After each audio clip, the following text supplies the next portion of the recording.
Welcome to Animate Bible Story channel, where Bible stories come to life in an unforgettable way. Today, we bring you the epic clash between Elijah and the 450 prophets of Baal, a powerful demonstration of faith and the supremacy of the one true God. Make sure to watch until the end for an inspiring message and a call to action for your faith journey. Let's dive into this incredible story from the Bible. The full story. Elijah and the 450 prophets of Baal. Long ago, the nation of Israel was in turmoil. Under the rule of King Ahab, one of Israel's most wicked kings, the people had turned away from the God of their forefathers. Ahab, influenced by his wife Jezebel, had led the Israelites to worship Baal, a false god of storms and fertility. The once God-fearing nation was now deep in idolatry and sin. But God had not abandoned his people. He raised up Elijah, a prophet filled with boldness and an unwavering faith in the Lord. Elijah was called to confront this growing evil and restore the people's hearts to God. One day, Elijah came before King Ahab and declared, "It is because of you and your father's house that Israel suffers. You have abandoned the Lord's commands and followed Baal. But now, summon all of Israel to meet me on Mount Carmel. Bring the 450 prophets of Baal and the 400 prophets of Asherah who eat at Jezebel's table. Let us determine who the true God is." Ahab agreed, and word spread across Israel. On the appointed day, a great crowd gathered on Mount Carmel. Men, women, and children all came to witness this great contest. On one side stood Elijah, alone but confident in the power of his God. On the other side stood the prophets of Baal, 450 strong, draped in elaborate robes and ceremonial ornaments. Elijah addressed the people. "How long will you waver between two opinions? If the Lord is God, follow him, but if Baal is God, follow him." The people remained silent, unsure of where they stood. Then Elijah proposed the challenge.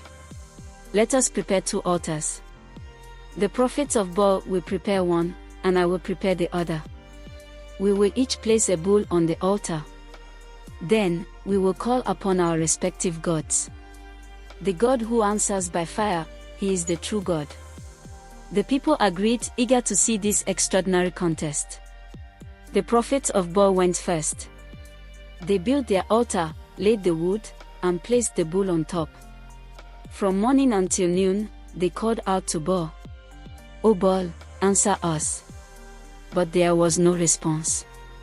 They danced around the altar, shouting and chanting. Still, nothing happened.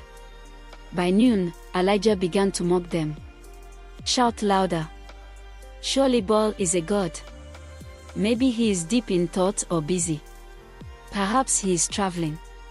Or maybe he is asleep and must be awakened." The prophets grew more frantic. They shouted louder and even slashed themselves with swords and spears until their blood flowed. This was their custom to show devotion, but it was all in vain. The sun began to set, and still no fire came. Then it was Elijah's turn. He called the people closer and repaired the altar of the Lord, which had been in ruins. He took 12 stones, representing the 12 tribes of Israel, and built the altar. He arranged the wood, cut the bull into pieces, and laid it on the wood. But Elijah didn't stop there. He wanted the power of God to be undeniable. He dug a trench around the altar and said, "Fill 4 large jars with water and pour it on the offering and the wood." The people did as he asked. Elijah instructed them to do it again, and then a third time.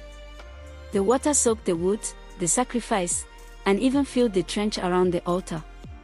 When everything was ready, Elijah stepped forward and prayed, "Lord, the God of Abraham, Isaac, and Israel, let it be known today that you are God in Israel and that I am your servant.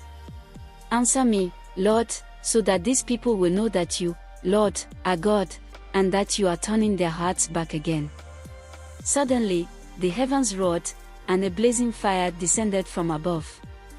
It consumed the bull, the wood, the stones, and even licked up the water in the trench. The crowd fell to their faces, trembling in awe and shouting, "The Lord, He is God! The Lord, He is God!" Elijah seized the moment. He commanded the people to capture the prophets of Baal. They were taken down to the Kishon Valley and executed, removing the false prophets who had led Israel astray. Afterward, Elijah turned to King Ahab and declared, "Go, eat and drink, for there is the sound of a heavy rain." Elijah climbed to the top of Mount Carmel and knelt to pray. 7 times Elijah sent his servant to look toward the sea. On the 7th time, the servant returned and said, "I see a cloud as small as a man's hand rising from the sea." Elijah told Ahab to prepare his chariot because a great rain was coming. Soon, the skies grew black, the wind rose, and a torrential downpour covered the land. After 3 years of drought, God had restored rain to Israel. What an awe-inspiring story of God's power and faithfulness. Elijah's boldness reminds us to stand firm for God, even when we feel outnumbered. Let this story inspire you to trust in the Lord, who answers by fire and restores His people. What stood out to you most in this story? Share your thoughts in the comments below. Don't forget to like, share, and subscribe to Animate Bible Story channel for more amazing Bible stories brought to life. Let's spread God's word together. See you in the next episode.